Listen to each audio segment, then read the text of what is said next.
Rima Hassan, je suis franco-palestinienne, je suis à bord du navire humanitaire en direction de Gaza. Si vous voyez cette vidéo, c'est que nous avons été interceptés soit par l'État d'Israël, soit par des forces complices à l'État d'Israël. Bonjour à tous, j'espère que vous allez bien. Bon, alors les amis, malheureusement, comme vous l'avez compris, l'armée israélienne a envahi et arrêté le bateau humanitaire transportant Rima Hassan et Greta Thunberg. Aïe aïe aïe, c'est l'heure des problèmes. Pour que tout le monde comprenne bien la situation, je tiens à préciser qu'on est sur une arrestation illégale de l'armée israélienne dans les eaux internationales. Donc, maintenant, nous, ce qu'on aimerait bien avoir, c'est une réaction de notre président. Et oui, Manu, qu'est-ce que tu fais? Tu dors? Oh, réveille-toi, mon copain. Une eurodéputée de ton pays vient de se faire arrêter dans les eaux internationales. Bon, puisqu'on peut se gratter pour avoir la réaction de Macron, on va commencer par voir ensemble ce qui s'est passé.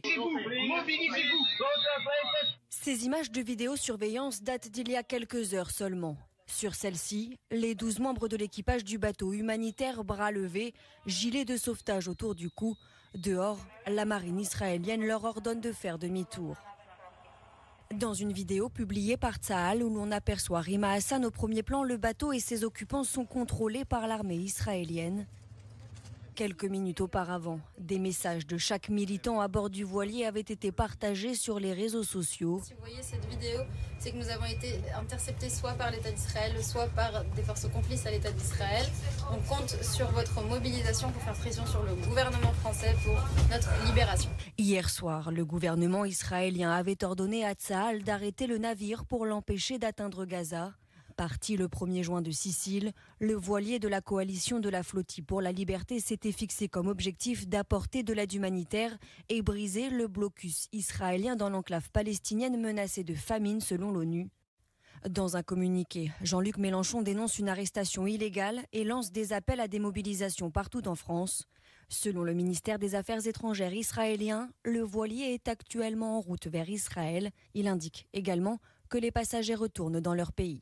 Les passagers retournent vers leur pays. Ouais, vous avez intérêt de les faire retourner vers leur pays. C'est quoi cette dinguerie? Les mecs sont allés arrêter des gens en dehors de leur territoire. Et en plus de ça, avec une eurodéputée sur le bateau. Non mais bientôt, ils vont se permettre de venir arrêter des gens dans notre pays et nous, on ne va pas parler. Bon, ce qu'on va faire, c'est qu'on va plutôt écouter la réaction de Manon Aubry à toute cette affaire. Parce que moi, le problème, c'est que ça m'énerve juste en fait. Ça m'énerve. Ce que vient de faire le gouvernement israélien est illégal au regard du droit international à plusieurs égards. D'abord parce qu'ils ont été arrêtés en eau internationale et donc ils ne devraient pas pouvoir agir tel quel. Ensuite parce que ma collègue Rima Hassan bénéficie de l'immunité parlementaire et donc ce matin, moi j'interpelle la présidente du Parlement européen avec qui j'ai eu des échanges hier, Roberta Metsola, pour lui demander d'agir, pour demander la libération de Rima Hassan et de l'ensemble de l'équipage. Je me souviens d'un moment, il n'y a pas si longtemps que cela, où des députés européens ont été empêchés d'entrer en Chine. À la suite de cela, le Parlement européen, lui, a pris des sanctions à l'égard de la Chine, juste parce que des parlementaires ont été interdits d'entrer. Et là, vous avez une parlementaire qui est arrêtée dans un silence assourdissant de la Commission européenne. Manon Aubry, puisqu'Israël avait ordonné à son armée d'empêcher le voilier d'accéder à Gaza. Mais quand vous avez une armée qui commet un massacre en plein jour, quand vous avez une armée qui prive sa population de biens les plus élémentaires, de nourriture les plus élémentaires, je veux dire, dans la bande de Gaza, le seul rêve des enfants, c'est d'avoir une miche de pain. Une miche de pain. C'est ça dont on parle aujourd'hui. C'est une population qui est massacrée, anéantie. Et je vais vous dire, dans la mer Méditerranée, c'est notre humanité la plus élémentaire qui est en train de couler. Et c'est l'honneur de notre humanité que ma collègue Rima Hassan, que tous ceux qui ont pris la mer dans cette embarcation de la flottille de la liberté, en réalité, on fait honneur à cette humanité en se mobilisant et en brisant, en tentant de briser le blocus humanitaire. C'est seule notre mobilisation populaire maintenant qui permettra leur libération. Moi, j'appelle un grand rassemblement à 18h, place de la République, aujourd'hui, pour demander de l'action à Emmanuel Macron, à la Commission européenne. Oui, à Paris, à 18h. Parce que aujourd'hui, je vais vous dire, le silence complice et lâche de ceux qui ne font rien face à ce génocide, face à cette arrestation illégale. Complice et lâche, complice et lâche. Ça leur correspond parfaitement. Et en plus, pendant que notre pays n'a rien fait et ne fera rien pour aider ce bateau, de l'autre côté, regardez comment il n'y a pas d'état d'âme. Comment on a des personnes qui sont prêtes à tout sans la moindre pression. Aujourd'hui, on a eu une très grande action qui a porté ses fruits, parce qu'on a réussi à bloquer. Oui, alors ça aussi, les actions. Alors aujourd'hui, vous avez bloqué, tu m'as dit. On a bloqué le passage de Kerem Shalom et on a réussi, du moment où on est arrivé sur les lieux, à bloquer les convois humanitaires. Aucun convoi humanitaire n'a franchi le seuil et n'est entré dans Gaza. À partir du moment où vous avez bloqué. Ça veut dire qu'on a une estimation qu'on a réussi à bloquer plus de 130 camions. Bravo. Et ce malgré que l'ordre a été donné à l'armée de vous en empêcher. J'allais dire qu'au début, les premiers jours... Mais c'est quoi encore cette dinguerie? L'autre, elle est en train de raconter qu'elle a bloqué tous les camions humanitaires de la journée et la réponse qu'on lui donne, c'est bravo. Bah c'est immonde, voilà. Qu'est-ce que vous voulez que je vous dise? C'est immonde, c'est condamnable. Dans notre pays, c'est condamnable. Bon, et maintenant on va changer de sujet. Pour détendre l'atmosphère, on va parler de Bruno Retailleau. Eh oui, le susnommé Bruno Ratatouille. Bon, alors j'ai regardé l'un de ses derniers discours et j'ai pas bien compris le projet. Peut-être que l'un d'entre vous va pouvoir m'expliquer. Je voudrais d'abord vous rassurer peut-être, parce que certains se posaient question. Certes, j'ai quitté la veste, mais jamais je ne la retourne.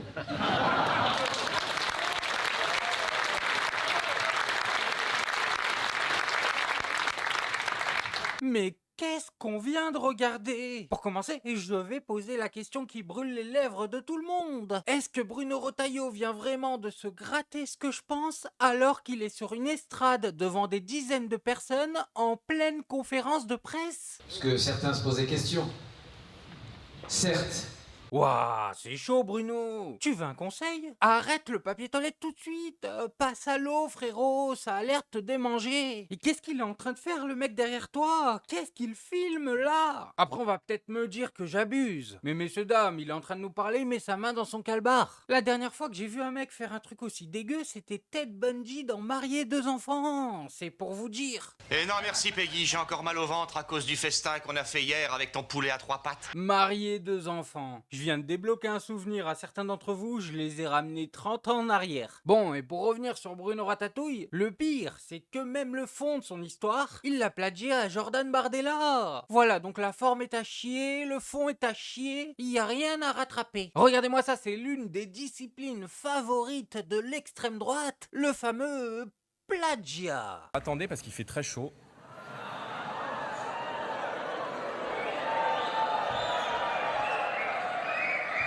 Merci. Bon, ça va. Et vous voyez que nous, on retourne pas notre veste au RN, on l'enlève.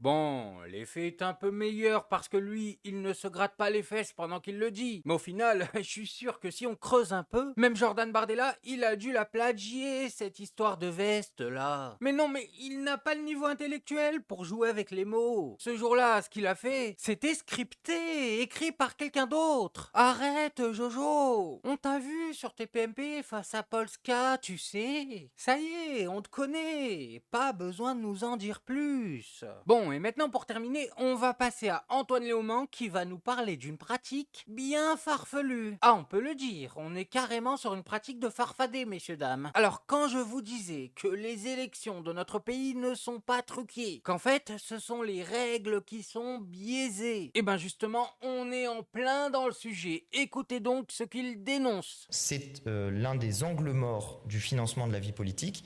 Nous parlons de la question des prêts. Vous n'êtes pas sans savoir que les dons aux partis politiques et aux campagnes politiques sont très encadrés par la loi. Ils sont limités à 7 500 € par an par personne.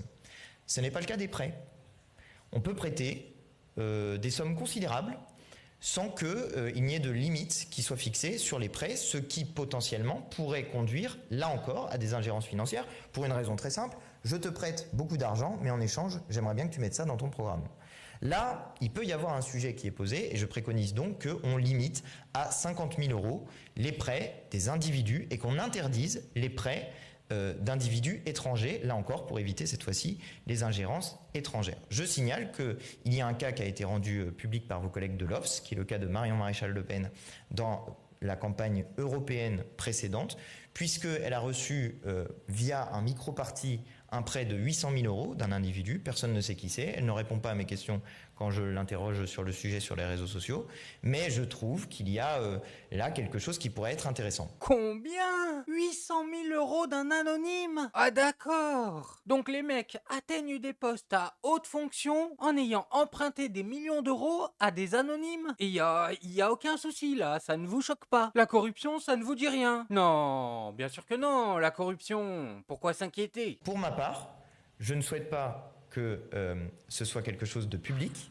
parce que je pense qu'il peut y avoir des effets de bord qui sont négatifs, c'est-à-dire il pourrait y avoir des gens qui refusent de prêter, par exemple, parce qu'ils ne voudraient pas voir leur nom associé à des candidats, et je pense qu'il faut préserver, comme pour le vote, la capacité à prêter de manière secrète.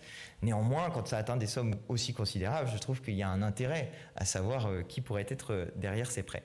Mais cela dit, je propose donc qu'on limite, et de cette manière-là, on pourra à la fois assurer une forme de contrôle sur le montant de ces prêts et puis en même temps assurer une forme de confidentialité qui est nécessaire, il me semble, pour la vie démocratique de notre pays, en tout cas pour que les gens puissent continuer à prêter pour ces élections. Et j'en ai fini. Non mais c'est de la folie. Comment on sait que là en fait, les 800 000 € que quelqu'un a prêtés à Marion Maréchal Le Pen n'ont pas été prêtés par un pays étranger ou alors une entreprise étrangère? C'est pas comme si tous ces gens avaient un intérêt direct à influencer les lois de notre pays. Mais on n'a même pas les modalités de remboursement, on n'a rien. Si ça se trouve, c'est pas un prêt, c'est un don, elle ne rembourse même pas. Ah bah on ne sait pas, on ne sait même pas d'où ça vient. Il y a 800 000 € qui apparaissent sur la table et nous, on ne pose pas de questions. Mais on est au Moyen-Âge ou quoi? C'est quoi ce système opaque? Bon bref, moi je voulais juste vous montrer ça. Maintenant, faites-vous votre avis tout seul. Faites attention à vous, faites attention à ce que vous regardez. Likez, abonnez-vous et oubliez pas, le petit com qui fait plaisir.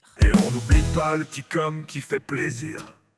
Non, le petit com qui fait plaisir. On n'oublie pas le petit com qui fait plaisir. Non, non, celui-là on l'oublie pas.